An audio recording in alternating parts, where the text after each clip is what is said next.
दोस्तों, ये वीडियो पूर्णतः आधारित है क्लास 10th के हिस्ट्री सब्जेक्ट के लेसन नंबर 1 जिसका नाम है यूरोपीय राष्ट्रवाद। तो सबसे पहले इसमें जो टारगेट के ऑब्जेक्टिव है ना उसका चर्चा करेंगे, लेकिन उसके चर्चा करने से पहले जो इस पाठ का निचोड़ है उसको देखते हैं। तो इसमें कह रहा है कि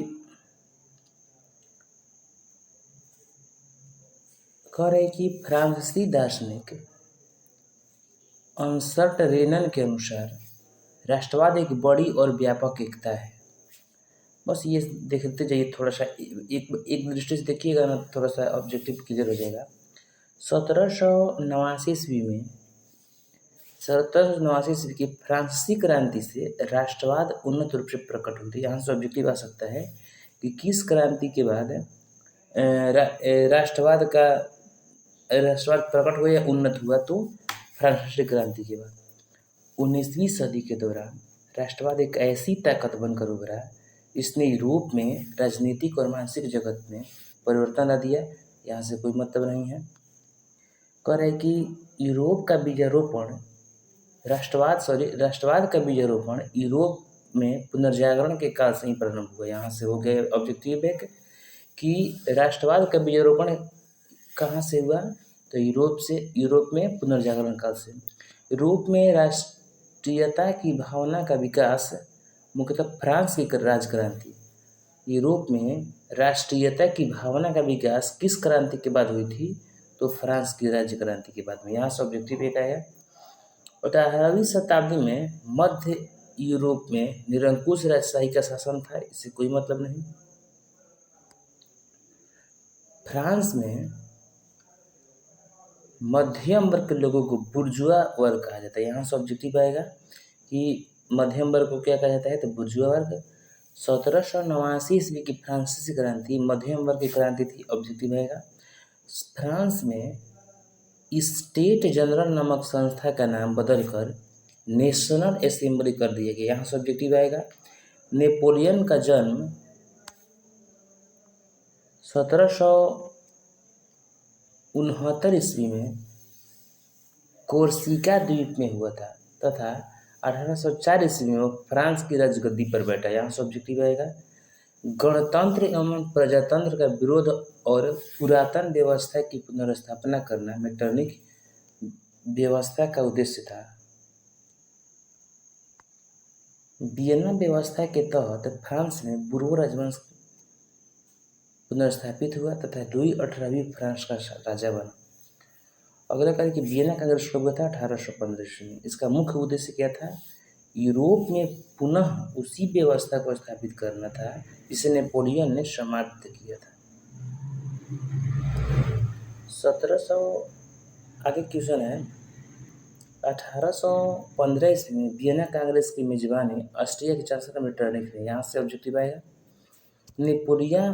नेपोलियन ने जर्मनी और इटली के राज्यों को भौगोलिक नाम की परिधि से बाहर निकालकर उसे वास्तविक एवं राजनीतिक रूपरेखा प्रदान किया। बस यहाँ देख लीजिए। 1830 ईस्वी में फ्रांसीसी क्रांति के समय क्रांतिकारियों का नेतृत्व वयोवृद्ध नेता लाफायते ने कर दिया, ऑब्जेक्टिव आएगा यहाँ से। चार्ल्स दसम ने पोलिग्नेक को प्रधानमंत्री बनाया।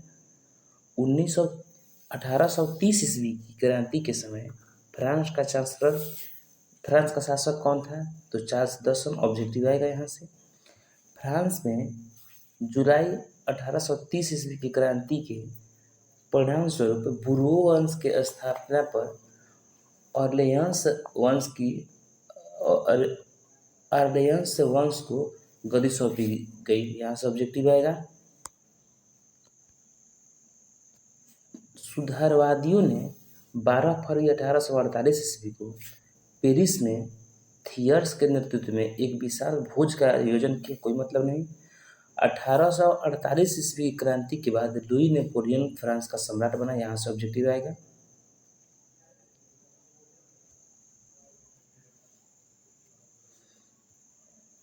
अठारह ईस्वी की क्रांति जो हुई थी उसको फ्रांस क्रांति कहा गया और फ्रांसीसी क्रांति ने मेटरनिक युग का अंत कर दिया था। ऑब्जेक्टिव यहाँ से आएगा।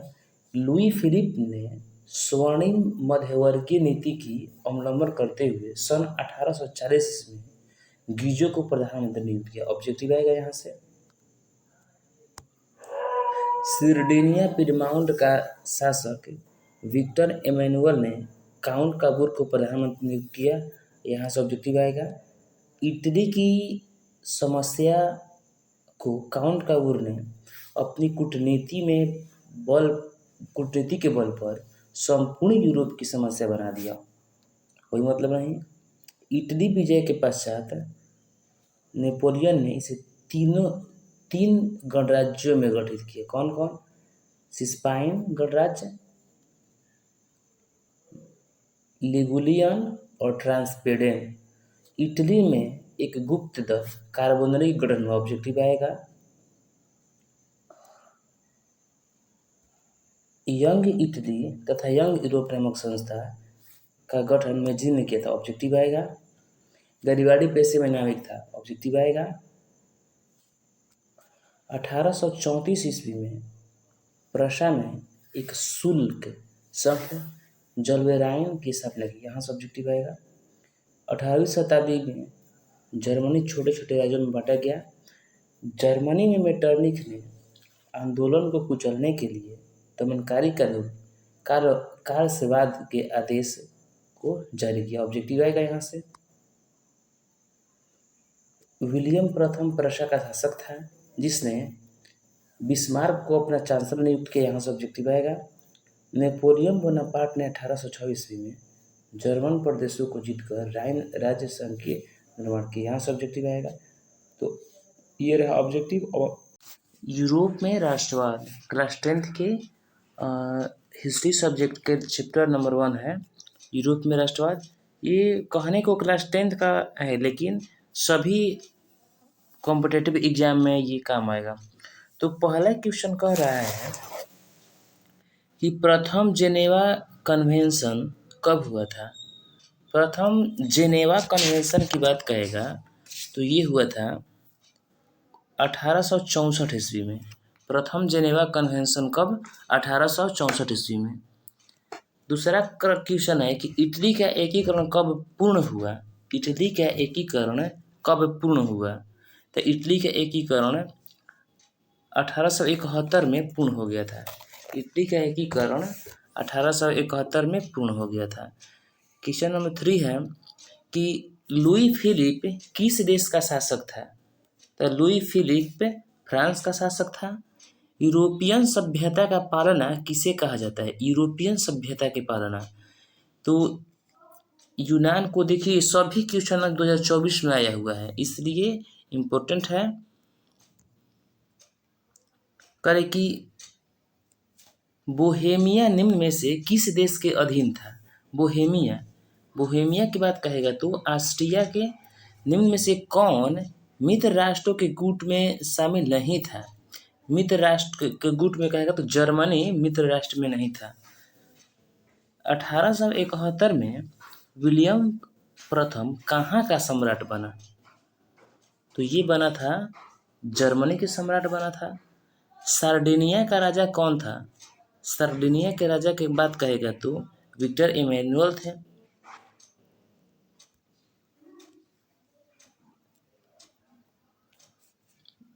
इटली के एकीकरण का प्रमुख नायक कौन था। इटली के एकीकरण के प्रमुख नायक था तो मेजनी भी था, काउंट काबूर भी था और गैरिबाल्डी था, यानी कि इनमें से सभी था। लुई 16वें को फांसी कब दी गई थी। लुई 16वें को फांसी कब दी गई थी तो ये हो जाएगा 1793 ईस्वी में लुई 16वें को फांसी दी गई थी। वियना सम्मेलन की मेजबानी किसने की। वियना सम्मेलन की मेजबानी किसने की तो वियना सम्मेलन की मेजबानी मेटरनिख ने किया था। निम्न में से किस सम्मेलन में जर्मनी की क्षतिपूर्ति राशि को कम कर दिया गया था। तो लोसनेस सम्मेलन में। इसका राइट आंसर हो जाएगा लोसनेस सम्मेलन। Option number D. कि हीगेल किस देश का दार्शनिक था। अमेरिका में न्यू डील किसने लागू की। न्यू डील की बात कहेगा तो new deal Franklin D Roosevelt ने लागू किया था। हिगेल किस देश का दार्शनिक था? हिगेल, तो हिगेल कहेगा तो हिगेल जो था जर्मनी का दार्शनिक था।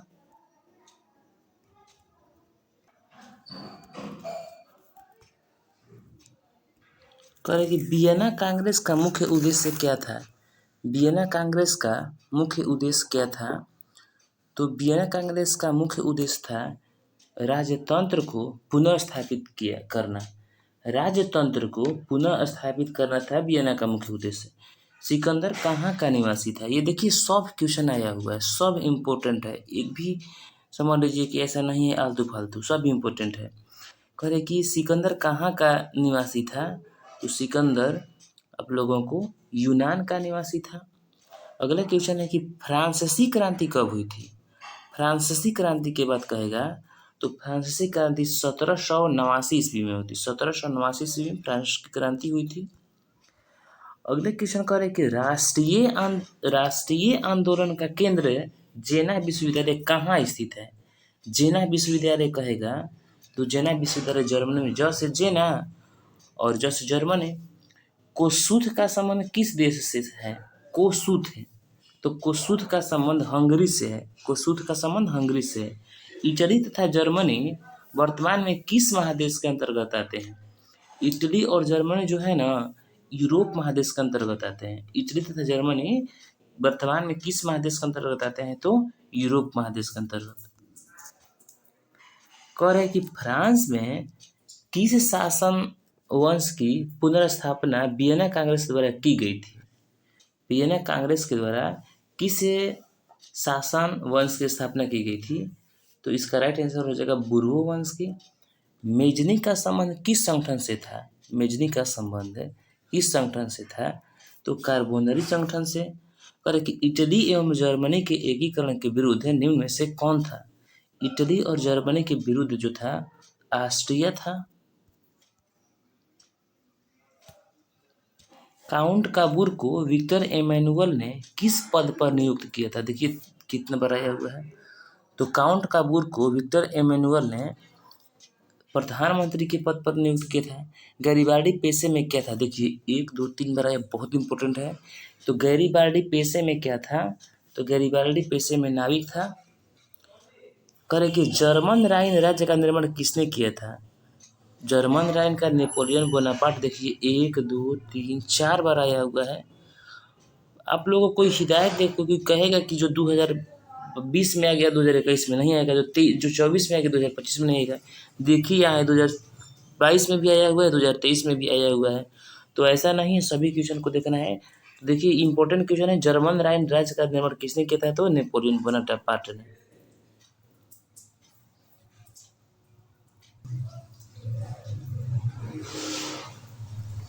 कह रहा है कि जाल्बेरिन कैसी संस्था थी? जाल्बेरिन की बात कहेगा तो जाल्बेरिन व्यापारियों की संस्था थी। जाल्बेरिन कैसी संस्था थी? तो व्यापारियों की संस्था थी। रक्त एवं लौह की नीति का अवलंबन किसने किया? देखिए 1 2 3 4 5 बार आया हुआ क्वेश्चन है, तो इसलिए बहुत ही परीक्षा के दृष्टि से ये इम्पोर्टेंट है। तो रक्त एवं लौह की नीति का अवलंबन किसने किया था? तो बिस्मार्क ने,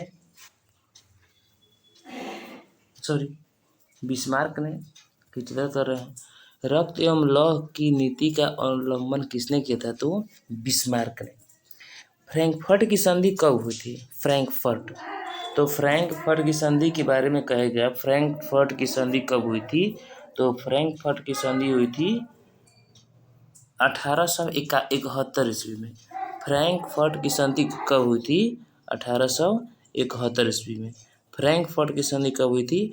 1871 ईस्वी में। कहे कि यूरोपवासियों के लिए किस देश का साहित्य एवं ज्ञान विज्ञान प्रेरणा स्रोत रहा? यूरोपवासियों के लिए किस देश का ज्ञान विज्ञान प्रेरणा स्रोत रहा? तो इसका राइट आंसर हो जाएगा आप लोगों को यूनान का। यूरोपवासियों के लिए किस देश का साहित्य एवं ज्ञान विज्ञान प्रेरणा स्रोत रहा? तो यूनान का।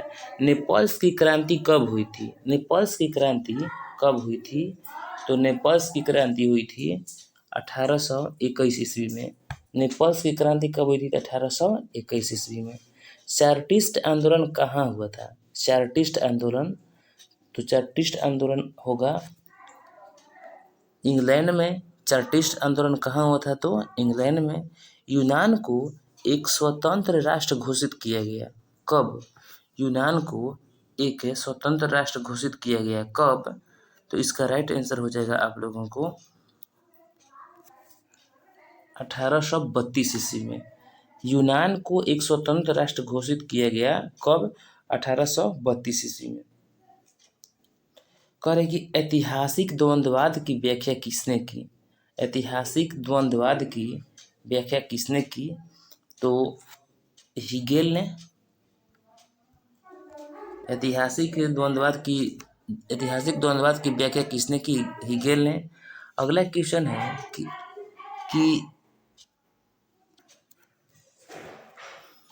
एड्रियानोपुल की संधि कब हुई थी? एड्रियानोपुल कह रहा है, तो एड्रियानोपुल की संधि कहेगा तो ये हो जाएगी 1829 ईस्वी में। एड्रियानोपुल की संधि कब हुई थी? 1829 ईस्वी में। आगे कह रहे हैं कि एड्रियानोपुल की संधि किन दो देशों के बीच हुई थी? एड्रियानोपुल की संधि किन दो देशों के बीच हुई थी? तो तुर्की एवं रूस के बीच। सेडोन का युद्ध किन के बीच हुआ था? सेडोन का युद्ध, तो सेडोन का युद्ध कहेगा तो फ्रांस और प्रशा के बीच। सेडोन का युद्ध कब हुआ था? तो फ्रांस और प्रशा के बीच। किस देश का हंगरी पर पूर्ण आधिपत्य था? किस देश का हंगरी पर पूर्ण आधिपत्य था? तो इसका राइट आंसर हो जाएगा ऑस्ट्रिया पर। किस देश का? तो ऑस्ट्रिया का हंगरी पर पूर्ण आधिपत्य था। अगला क्वेश्चन कह रहा है कि पोलैंड के विद्रोह को किसने कुचल दिया? पोलैंड के विद्रोह को किसने कुचल दिया? तो रूस ने। पोलैंड के विद्रोह को रूस ने कुचल दिया। सन 1870 ईस्वी में फ्रांस और प्रशा के बीच युद्ध कहाँ हुआ था? फ्रांस और प्रशा के बीच युद्ध कहाँ हुआ था? तो सेडोन में। 1870 ईस्वी में फ्रांस और प्रशा के बीच में सेडोन में युद्ध हुआ था। किस युद्ध के बाद जर्मनी का एकीकरण पूरा हुआ? किस युद्ध के बाद जर्मनी का एकीकरण पूरा हुआ? तो सेडोन का युद्ध जब हुआ तो जर्मनी का एकीकरण हुआ। यंग यूरोप का संस्थापक कौन था? यंग यूरोप का संस्थापक कौन था? तो इसका राइट आंसर हो जाएगा मेजिनी। मेजिनी जो था यंग यूरोप के संस्थापक। देखिए बहुत सब इम्पोर्टेंट है। अगला है कि यूरोप का मरीज किसे कहा जाता है? यूरोप का मरीज किसे कहा जाता है? तो इसका राइट आंसर हो जाएगा आप लोगों को तुर्की को। तुर्की को यूरोप का मरीज कहा जाता है। तुर्की को यूरोप का मरीज कहा जाता है। वियना कांग्रेस कब हुआ था? वियना कांग्रेस दोबारा आया हुआ है। वियना कांग्रेस कब हुआ था? तो इसका राइट आंसर हो जाएगा 1815 ईस्वी में। वियना कांग्रेस कब हुआ था? तो 1815 ईस्वी में। जर्मनी के एकीकरण का प्रमुख वास्तुकार कौन था? जर्मनी में जो एकीकरण हुआ था उसका प्रमुख वास्तुकार कौन था? तो इसका राइट आंसर हो जाएगा बिस्मार्क। अगला है कि इटली के एकीकरण में निम्न में से किसका संबंध नहीं है? इटली के एकीकरण में निम्न में से किसका संबंध नहीं है? तो इसका राइट आंसर हो जाएगा बिस्मार्क का संबंध नहीं है। अगला क्वेश्चन है कि 1830 ईस्वी की क्रांति के बाद फ्रांस में किस प्रकार का शासन स्थापित हुई? संघीय शासन की संवैधानिक राजतंत्र गणराज्य की अधिनायकरण। तो इसका राइट आंसर हो जाएगा आप लोगों को संवैधानिक राजतंत्र। जर्मनी के एकीकरण के लिए कौन उत्तरदायी था? तो जर्मनी के एकीकरण के लिए बिस्मार्क का उत्तरदायी था। 1871 में कौन सी संधि हुई थी? 1871 में कौन सी संधि हुई थी? तो फ्रैंकफर्ट की संधि हुई थी।